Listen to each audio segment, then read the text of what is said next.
To complete a Pit 150 not only require decent gears, it also need a good strategy. As the monsters in the highest pit has quadrillions HP, which you can't one-shoot them even with the best gears. In this video I want to share with you on the strategy part, as pit pushing build you can find them easily from other content creators. My strategy is for completing Pit 150 under 5 minutes. You can use this strategy to complete your first Pit 150 as the approach is same. I will start with a gear check to ensure you meet the minimum requirement for pushing the final pit. First thing is you need to have greater affix on maximum life on all gears except the Rod of Kapelikai, which you need the greater affix on chance for course skills to hit twice. Masterwork this affix 3 times. The unique power needs to be maximum value at 3.0. For Banished Lord Talisman the maximum unique power at 60%, also at least greater affix on maximum life. Masterwork the maximum life 3 times. On the helm and pants, greater affix on maximum life, at least masterwork twice the maximum resolve stacks, has barrier generation as another tempering affix. For ring, make sure you have maximum life on both ring, have attack speed as the other affix. One of my ring do not have maximum life, but I have 2 greater affix on attack speed and dexterity. I also luckily triple crit on the maximum life. It is not necessary to have greater affix on attack speed, but enchant it to the maximum value.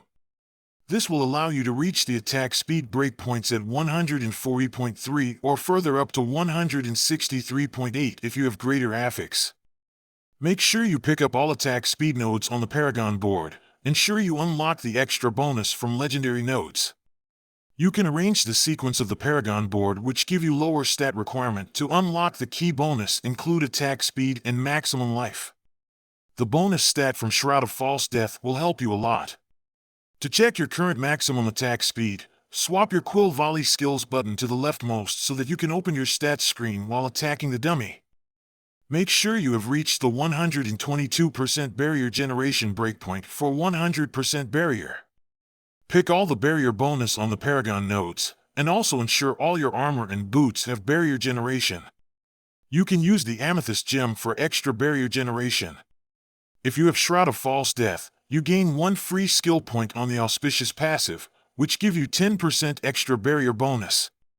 With this you can get away of having slightly lower barrier bonus. You can check whether your barrier reach 100% all the time by look at the barrier value, which should be same as the value of life. The last part is ensure you have at least 240 vigors. Apart from this, you need to ensure you can generate maximum vigor most of the time you are attacking. Anytime you are not getting back your resource, you will lose a lot of damage. You can check your vigor icon, make sure it is either full or empty. This below maximum which is bad. You can also look at the 275 numbers here which is the Banished Lord Talisman counter. Make sure it is stable at 275 or no value. As we use the lucky hit chance to regenerate resource, therefore you need to pick all lucky hit nodes on the Paragon board. There are 2 boards with lucky hit in this setup, which you have to pick all of them. Ensure you pick all nodes of resource generation, together with the resource generation from Shroud of False Death. You will get more resource generation in actual fight as in the dummy room you are hitting less enemies, which the lucky hit will have less chance to proc. I have covered all the points on gear check. Build planner is included in the description section.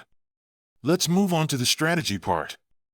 First thing is your damage will be increased significantly when you are fighting the monster in the Mystic Circle. As the circle has 10 seconds cooldown after you spawn one. Therefore you need to time your attack based on this 10 seconds cooldown. Always go for the biggest group of monsters, pull them into the Mystic Circle. If there are new group of monsters outside the circle, stand near the edge of the circle and cast Vortex to pull them in.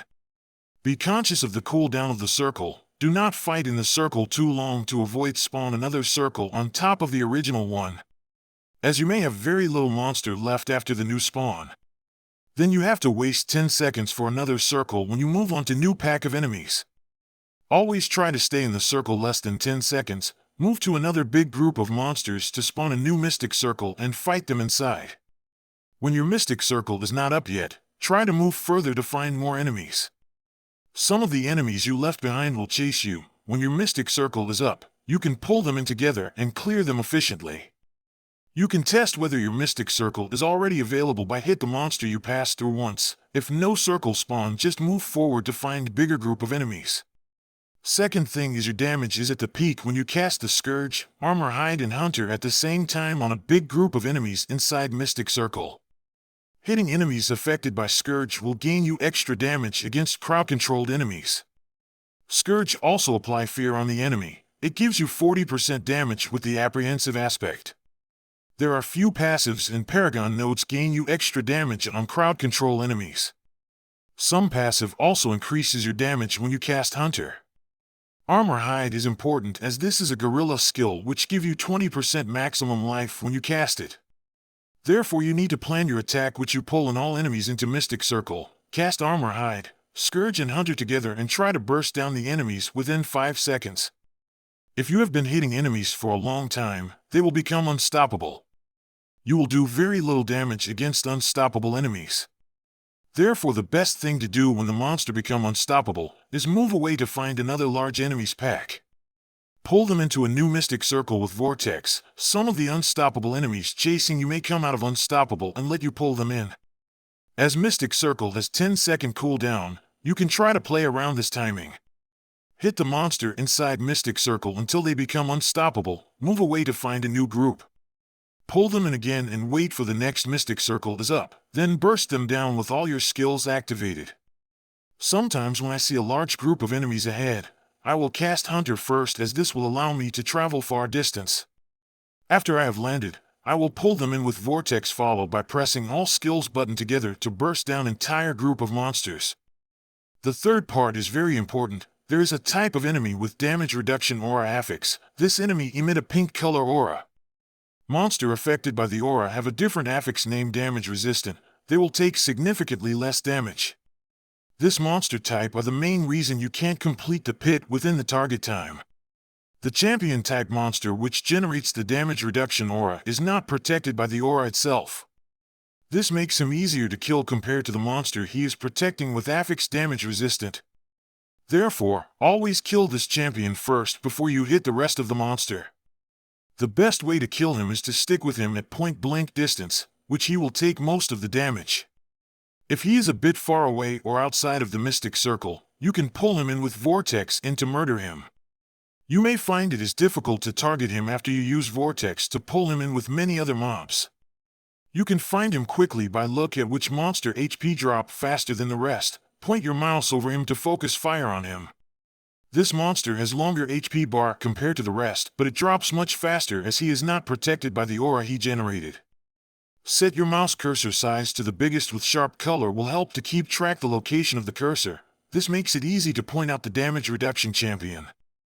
If you are using controller, it will be difficult to do this as there is no option to single out a particular enemy in a group pulled by the vortex. What you can do is try to move closer to the damage reduction champion as you do more damage to close enemies. The last one is how to make the best out of the Soothsayer aspect, which is the most important part of the strategy. I will take some time to explain how the Soothsayer mechanism works. The second part of this legendary aspect say that, killing a vulnerable enemy echo the damage of the final blow's damage to nearby enemy. The damage of this echo is RNG as it depends on the final blow. If the mobs were killed by a powerful damage, it will generate quadrillion damage explosion. The explosion from Soothsayer aspect can kill the mobs nearby, which could set up a chain reaction to explode entire pack of large mobs. The reason this Soothsayer aspect can generate quadrillion or even quintillions damage has to do with the mechanic of the Jaguar Spirit Hall. As described, every fifth attack will generate one additional attack which deal 15% of the damage you deal to the enemy the last 0.5 second. This is a huge damage as you attack a lot within this time frame with high attack speed. The Jaguar Spirit will not count the damage from itself when it accumulates the damage within the duration. This mechanism prevents the Jaguar Spirit feed itself and generate absurd damage. With the Soothsayer aspect, if the monster is killed by the big burst damage from Jaguar Spirit, this damage will be counted by Jaguar Spirit and feed itself together with other damages within the duration. That's the reason we get those quadrillions damage number via this backdoor mechanism between Jaguar Spirit and Soothsayer. Now we understand the Soothsayer mechanic, I will explain with you how to maximize its effect. First thing is when you group up a large pack of mobs, focus your attack on the mobs with lowest HP. When he dies, he will blow up the mobs surrounding him. The Soothsayer mechanism is the only way you can kill the boss in Pit 150. The boss has too much HP which you can't bring him down without the Soothsayer. Therefore you only can fight boss with mobs spawn in the room. Luckily more than half of the boss in Season 6 has mobs. Therefore, it is not too hard to fish for the boss you can kill. If the boss has no mobs, just abandon the run by letting the boss kill you.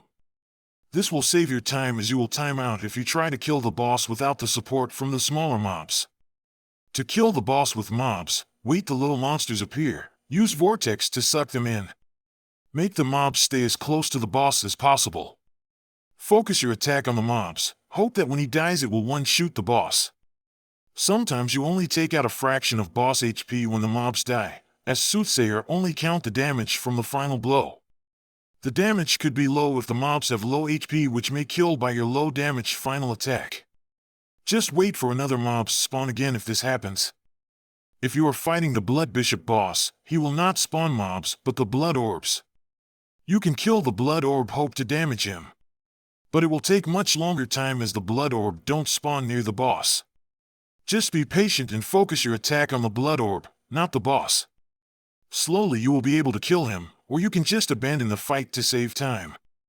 That's all I would like to share with you. Hopefully you can complete Pit 150 faster with this guide. Thanks for watching. Please click the like button if you find this video helpful, this will help me tremendously. Stay tuned and consider subscribe to my channel for more Diablo 4 content. Thank you, and have a nice day.